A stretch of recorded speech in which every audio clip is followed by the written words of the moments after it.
আসসালামু আলাইকুম। চলে আসলাম নতুন আরো একটা ভিডিও নিয়ে। আজকের ভিডিওর মূল বিষয় হচ্ছে ভূমি উন্নয়ন কর প্রদান করা যাচ্ছে কিনা এবং নামজারি আবেদন করা যাচ্ছে কিনা এবং নামজারি আবেদন যদি করা যায় তাহলে আপনার হচ্ছে পরবর্তী যে কাজগুলা সেগুলো হচ্ছে কিনা।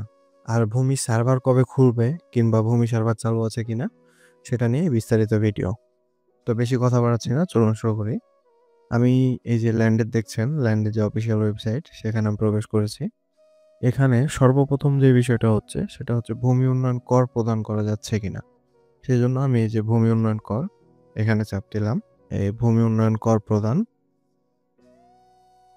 তো দেখতে পাচ্ছেন আমাকে এই যে ভূমি উন্নয়ন কর্পের অফিসিয়াল ওয়েবসাইট সেখানে নিয়ে চলে এসছে এবং এখানে দেখতে পাচ্ছেন যে আমার সর্বমোট হোল্ডিং সংখ্যা হচ্ছে একটা, মানে আমার একটা হোল্ডিং অনুমোদন করা আছে এবং এখানে সর্বমোট দাখিলা মানে আমি এ পর্যন্ত খাজনা পরিশোধ করিনি এবং আমার সর্বমোট দাবি আছে ৳৫৪৭ তো এখানে যে বিষয়টা যে আপনারা অনেকে প্রশ্ন করতেছেন যে ভাই ভূমি উন্নয়ন কর দেওয়া যাচ্ছে কিনা? আর দেওয়া গেলে কিভাবে দিব? সেটাই আমি আপনাদের দেখাচ্ছি। তো সর্বপ্রথম এই যে আপনি হোল্ডিং তালিকায় যাবেন এখানে। তো দেখতে পাচ্ছেন এখানে সৃজিত আছে। আর এখানে পদক্ষেপ অপশনের পাশে এই যে ট্রি অপশন, এখানে যদি দেখায় এই যে ট্রিতে আমি আমার জমির তথ্যগুলো দেখতে পাচ্ছি। কতটুক জমি, আমার জমির মালিকের নাম। আর তাছাড়া এই যে পাশে যে আই বাটন এখানে চাপ দিবেন পেমেন্টের জন্য। তো এখানে আমার ভূমির যে বিস্তারিত সেটা দেখাচ্ছে। এখানে মালিকের নাম, পিতার নাম সবই দেখাচ্ছে। আর এই যে নিচে দেখতে পাচ্ছেন পেমেন্ট অপশন। এই পেমেন্ট অপশনে চাপ দিলাম। দেওয়ার পর আপনি এই যে পেমেন্ট করুন। এখানে চাপ দিবেন। দেওয়ার পর পেজটা লোড নিচ্ছে। লোড নেওয়া শেষে এই যে আপনার হচ্ছে যে মোবাইল ব্যাংকিং গেটওয়ে। তো এখানে আপাতত নগদ এবং বিকাশ আছে। আস্তে, আস্তে এখানে সবগুলোই এড হয়ে যাবে। তো আমি বিকাশের মাধ্যমে আপনাদের পেমেন্ট করে দেখাচ্ছি। আমি এই যে বিকাশে চাপ দিয়ে পরবর্তীতে গেলাম। তো দেখতে পাচ্ছেন আমার ৳৫৪৭ পরবর্তীতে আসার পর আমি এই যে আমার বিকাশ নাম্বার দিয়ে আমি পরবর্তীতে যাব।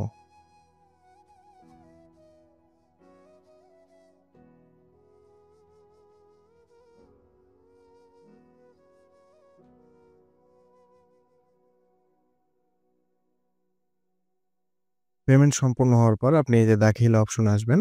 দাখিলা অপশনে আসলে এই যে দেখতে পাচ্ছেন এখানে আমার হোল্ডিং নাম্বার, আমার দাখিলা নাম্বার এখানে একটা দাখিলা নাম্বার দেখাচ্ছে। তাছাড়া এখানে আমি কত টাকা কর দিয়েছি সেটা দেখাচ্ছে এবং এখানে তারিখ।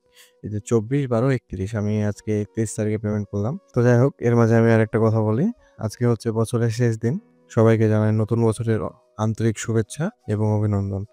তো এই যে এখানে পাশে দেখতে পাচ্ছেন পেমেন্টের বিবরণ। এখানে যদি আপনি চাপ দেন, তো এখানে আসার পর এই যে এখানে দেখতে পাচ্ছেন এখন ১২:৫১ বাজে। আপনার হচ্ছে ৩১ তারিখ। আর এই যে এখানে নিচেও আপনি এই যে তারিখ অপশন থেকেও আপনি হচ্ছে এই যে কর প্রদানের তারিখ দেখতে পারবেন এবং আপনি দাবিটা এখান থেকে দেখতে পারবেন। তো এটা যদি প্রয়োজন হয় তো এখানে আপনি ওই যে প্রিন্ট করে নিতে পারেন অথবা পিডিএফ আকারে সেভ করে রাখতে পারেন। অন্যথায় আপনি এই যে এখানে আবার এই যে বিবরণ অপশন, বিবরণ অপশনে চাপ দেওয়ার পর এই যে আপনি আপনার এখানে দাখিলাটা দেখতে পাচ্ছেন। তো এই হচ্ছে ভূমি উন্নয়ন কর প্রদানের নিয়ম। এভাবে আপনি আপনার কর প্রদান করতে পারবেন। আর নতুন খতিয়ানের আবেদন কিভাবে করবেন সেটা আমি ইতিপূর্বে দেখিয়েছি। এই যে এখানে দেখতে পাচ্ছেন আমি ১ম এ আবেদন করেছিলাম, এটা বাতিল করে দেওয়া হয়েছিল। আমি পরবর্তীতে আবার আবেদন করেছি, এটা অনুমোদন দিয়ে দিয়েছিল। আর নতুন কর প্রদানের আবেদন কিভাবে করবেন সেটা নিয়ে বিস্তারিত আমার চ্যানেলে ভিডিও আছে, আপনি দেখে আসতে পারেন। তো এবার আসি যে আপনি মিউটেশন আবেদন করতে পারবেন কিনা এবং আপনি যদি মিউটেশন আবেদন করেন সেক্ষেত্রে আপনার কাজ চলমান থাকবে কিনা। তো আমি এই যে আমার পোর্টালে পুনরায় আসলাম। আসার পর এই যে মিউটেশন। আর এখানে একটা কথা বলি, এখানে আসলে কয়েকটা ভিডিও আমি দেখলাম, যেখানে আপনাদের বলা হচ্ছে যে সম্পূর্ণরূপে চালু হয়ে গেছে ভূমি সার্ভার কিংবা আপনার এই যে এখানে আগে পরীক্ষামূলক সংস্করণ যে লেখাটা ছিল সেটা নাই। কিন্তু আসলে এমনটা না। ভূমি সার্ভার এখনো সম্পূর্ণ চালু হয়নি। আর পরীক্ষামূলক যে সংস্করণ লেখাটা সেটা এখনো আছে। এই যে আমি যদি আপনাদের দেখাই, এই এই যে পরীক্ষামূলক সংস্করণ এখানেও আছে। আবার যদি আমি মিউটেশন এ যাই, মিউটেশন এর উপর ক্লিক করলাম। মিউটেশন এ আসার পর এই যে নিচে দেখতে পাচ্ছেন পরীক্ষামূলক সংস্করণ এখনো পর্যন্ত কিন্তু আছে। ভূমি সার্ভার এখনো সম্পূর্ণ সচল হয়নি। তো এখানে একটা বিষয় যে আপনার যদি ইনামজারি অথবা কর প্রদান যদি ইমার্জেন্সি হয়, তাহলে আপনি আগে আপনার ইউনিয়ন ভূমি অফিস এবং আপনার এসি ল্যান্ড অফিস যোগাযোগ করে মিউটেশন আবেদন এবং খাজনার আবেদনটা আপনি করবেন। আসলে মিউটেশন ওখানে চলমান হয়েছে কিনা এবং খাজনা বা কর প্রদান ওখানে চলমান হয়েছে কিনা। কারণ এটা সব ইউনিয়ন ভূমি অফিস অথবা পৌরসভা ভূমি অফিস অথবা এসি ল্যান্ড অফিস সব জায়গায় কিন্তু চালু হয়নি। তো হ্যাঁ, মিউটেশন আবেদন করতে পারবেন। তো আমি যদি এই যে আমার আবেদনের অবস্থা দেখি, এই যে আমি একটা আবেদন করেছিলাম। দেখতে পাচ্ছেন আমি আবেদন করেছিলাম 14 তারিখে। তো আজকে 31 তারিখ। তো এখানে আমার বর্তমান অবস্থা দেখতে পাচ্ছেন, কানুনগো সার্ভের প্রতিবেদন এবং শুনানির আদেশের জন্য। মানে আমার শুনানির যে ডেট বা শুনানির যে তারিখ, যে তারিখে আমাকে এসি ল্যান্ড অফিসে গিয়ে দেখা করতে হয়, সেটা কিন্তু এখনো আসেনি। আসলে আমি ফোনে এসএমএস-এর মাধ্যমে পেয়ে যাব। আর আমি যদি বিস্তারিত আপনাদের দেখাই, তখন এখানে দেখতে পাচ্ছেন আমার যেই ১০০% এর মধ্যে আমার শুধুমাত্র ৩৭.৫০ বা ৩৭.৫% কাজ সম্পন্ন হয়েছে। যেমন এখানে ভূমি অফিসে আবেদন জমা হয়েছে।